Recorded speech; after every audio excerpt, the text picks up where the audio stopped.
Sir Gobinda বসুমতাৰীয়ে কৈছে যে আমাক ইউপিপিএলৰ আৰু দৰকাৰ নাই, গতিকে এই দৰকাৰ নোহোৱা যিটো কথা সেই কথাক লৈ বিপিএফে কিন্তু বিজেপিৰ লগত লগ হ'ব পাৰে নেকি? কাৰণ চাওক, এতিয়া নিজৰ নিজৰ দলীয় নেতাসকলে নিজৰ নিজৰ কথা কৈ আছে, কিন্তু ইমান কেমেষ্ট্ৰি নাই তাতে।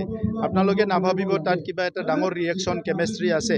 দল কৰিলেতো কিবা কিবা কথা ক'বই, তো সেইকাৰণে চবে কৈ আছে। কিন্তু আমি জুলাই মাহৰ পিছফালেদি আমি আলোচনা কৰিম, আমি NDAটো আলোচনা কৰিম, বেলেগ দলৰ লগতো আলোচনা কৰিম, চবৰ লগতো আলোচনা কৰি মূল কথাটো হৈছে BTR ইলেকশ্যনটো শান্তি। যেতিয়া BTCত আমাৰ চৰকাৰ আহিল তাৰপিছত চব ইলেকশ্যনে শান্তি হৈছে, এতিয়াও শান্তি হ'ব লাগে। চব জাতি জনগোষ্ঠীৰ মানুহে মুকলিকৈ ভোট দিবলৈ এটা পৰিৱেশ পাব লাগে।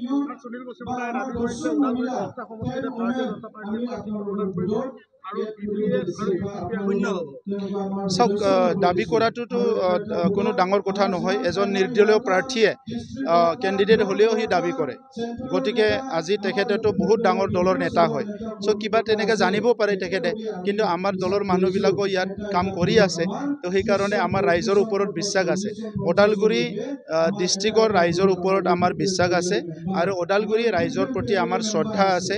দীঘলীয়া সংগ্ৰামত ওদালগুৰি ৰাইজে সমভাগী হৈ আহিছে, গতিকে কোনোবা এজনে 10টাৰ 10টা পাম, যিমান পাম বুলি ক'লেও আমাৰ ৰাইজৰ ওপৰত আমাৰ বিশ্বাস আছে, ৰাইজৰ ওপৰত আমাৰ আস্থা আছে, আৰু ৰাইজৰো আমাৰ ওপৰত বিশ্বাস আছে, মৰম আছে। সেইকাৰণে ৰিজাল্টটো এতিয়া ক'ব পৰা নাযায়, এইটো যেতিয়া আমাৰ EVM মেচিনটো খুলিব তেতিয়াহে ৰিজাল্টটো ওলাব।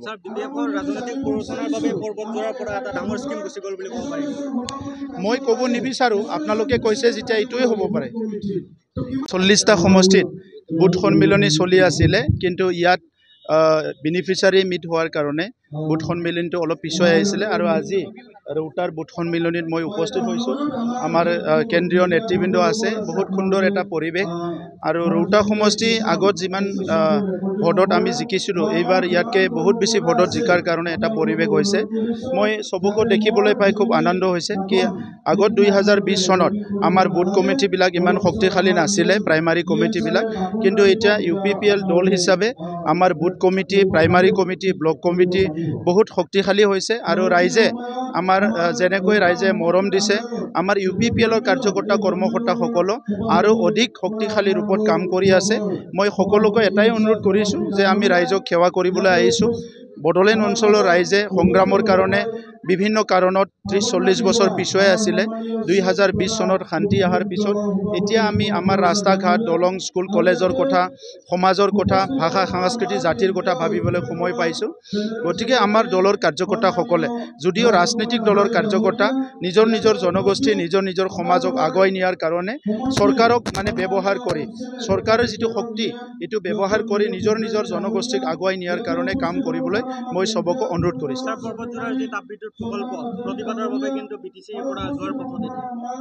এতিয়া চাওক, আমাৰ মানুহবিলাকে বহুত কথা বুজি নাপায়, আৰু কেতিয়াবা বুজি পাবলৈ টাইম লয়, তো সেইখিনি সময়লৈকে বহুত কিবা কিবি হৈ যায়। মই তথাপিতো আশা কৰি আছোঁ, মুখ্যমন্ত্ৰী ডাঙৰীয়াই যি এটা প্ৰস্তাৱ ৰাখিছে, নিশ্চয় অলপ সময়ৰ কাৰণে আৰু অলপ অপেক্ষা কৰিব। কাৰণ অসমত তেনেকুৱা প্ৰকল্প চবে বিচাৰি থাকে, কিন্তু এডভান্টেজ আছাম 2ত যি সুবিধা আহিল, এই সুবিধাৰ ভিতৰত এটা প্ৰজেক্ট, এটা প্ৰকল্প মুখ্যমন্ত্ৰী ডাঙৰীয়াই সম উন্নয়নটো হওক বুলি BTR অঞ্চলত দিছিলে। আৰু আমি জন্মৰ পিছত আমি প্ৰথম তেনেকুৱা 18-20 হাজাৰ কোটি টকাৰ বিনিয়োগ বা এটা ইণ্ডাষ্ট্ৰী আমি প্ৰথম দেখিবলৈ পাইছোঁ। আৰু ছ'চিয়েল মিডিয়া, ইউটিউববিলাকত যেনেকুৱা দিছে তেনেকুৱা ধৰণৰ কোনো নহয়, কাৰো তাত আধা কথাও মাতি যোৱা নাই। কিন্তু কিছুমান মানুহবিলাকে অলপ সুবিধাবাদী হিচাপে ৰাজনীতিক কাৰণত বা বিভিন্ন তেখেতসকলে জনা কিছুমান কাৰণত এইবিলাক গণ্ডগোল লগাই আছে।